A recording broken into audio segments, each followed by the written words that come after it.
Okay, this is Bill from MessickStove on YouTube and MessickStove.com, and I'm demonstrating today how to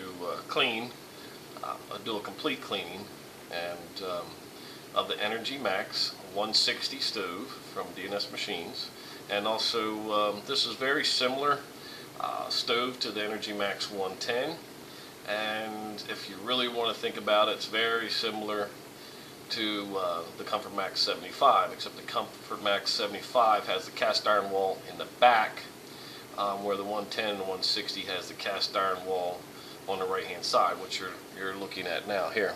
So this is a two-piece system that's going to pop out, hopefully easily, and then the second one will pop out. I do have some junk still left inside my firebox. I got my stainless steel tubes in there, and a bunch of junky mess I was going to vacuum up, and the two stainless steel tubes there. Now normally when I do this, I'll take the complete fire brick out. In this case here, I'm trying to do several things at one time. So this is a nut, or the bolt actually, the bolt head, and then on the outside of the stove is a nut. I already removed the nut, okay. Just one bolt holding it in, and I'm going to try to yank on that and then pull that out. Another thing I should mention to you, if you notice inside the stove, is it's pretty messy, and it's a little messy job. And while you're doing this, you can have someone standing here with a vacuum cleaner, or have a vacuum cleaner inside the stove with you, sucking up the dirty air as you're working on it. So that'll help out a lot. I can't do that if I'm trying to make the video, so I won't have to deal with it. The other thing I do recommend is that you use some kind of respirator system, something that will actually stop all the fine particles and dust from getting out. In my case, I'm not using one because I'm talking. And another thing I recommend, glasses are nice, goggles are better. These are just happen to be ATV, motorcycles slash whatever you want to call them, dirt goggles for riding. They work really nice because they actually keep the dirt from getting around the sides, the dust, just like if you were riding an ATV. A nice pair of gloves of any sort, leather gloves, or even these cloth gloves with little rubber grips on them. Any kind of glove just to make your job a little easier and try to keep the dirt and to a minimum, and also for your breathing purposes. Now, the purpose of doing the stove cleaning, of course, it has to be cleaned, especially if you're burning wood. And it's really not a hard process, and watching this video should make it a little easier for those that I sold the EnergyMax 1 stoves to. There's a lot of customers out there that want to learn how to clean the stove themselves, and this is kind of a way to show that. And if you don't, like I said, I do offer the service myself for all the local customers. And then, anyway, this is a process that it needs to be done if you're burning wood in your wood stove here in EnergyMax 160. And it's just a matter of doing a few different things. We'll try to pop this off and see how far we can get. I'm trying to make these videos as short as possible, but I'm trying to educate you at the same time. And it's a little rough to do all of it and think of all the things that I need to talk about at why I'm doing it. Okay. Had to move some parts out of the way.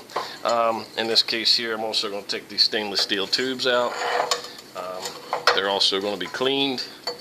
I'll just clean them up with a little wire brush, or you can put a wire brush on a grinding wheel or a grinder, and just clean them up real easy, like brass brush or something soft to be used on your stainless pipe. Dump the rest of this nastiness out. Probably gonna make some more dirt. Make more dust, I should say. Trying to keep the dust down to the minimum for breathing purposes and for the video. Okay.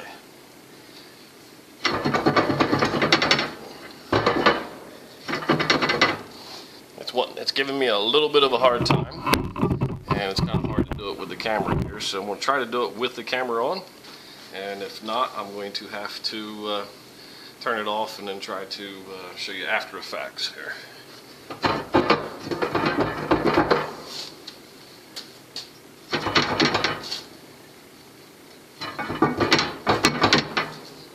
What's happening is, because of the expansion of the steel and contraction, the bolt on the other side just fits through it. So without actually removing the bolt from the inside, if I can get the words out here, I'm trying to hold my breath and breathe and talk with the dust, is basically the hole that's going through the stove. It's a little tight and a little snug. So I'm going to try to push it through a little bit, and if I can't, then I'm going to try to back it out and see if I can get it that way.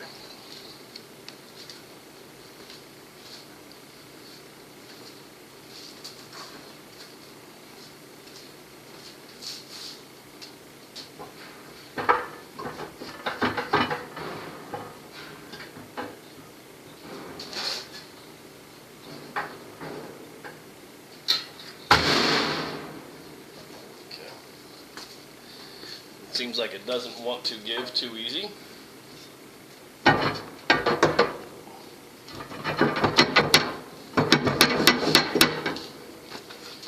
And it wants to come, but it doesn't come out. Some of the newer models are a little easier. I can get my socket on that head, and because I can't get the socket on there, it's very difficult for me to get in there. So I'm going to try to wiggle it.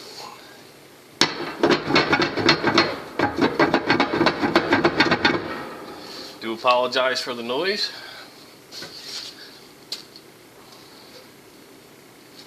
It's almost free.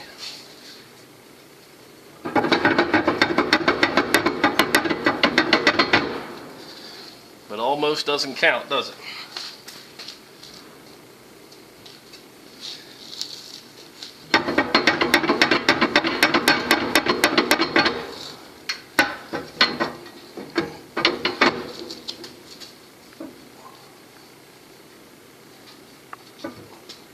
We are close.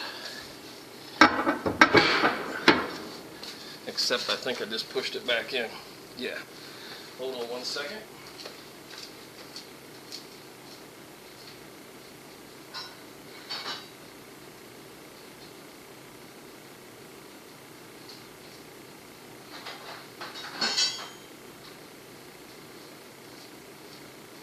Sometimes you just got to use tools.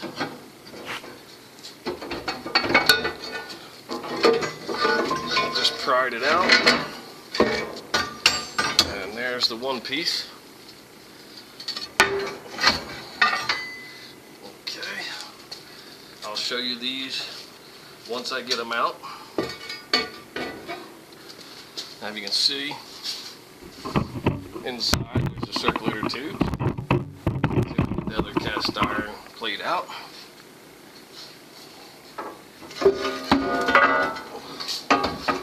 This one's a little trickier because it just makes it through the door when I figure out how to do everything at one time.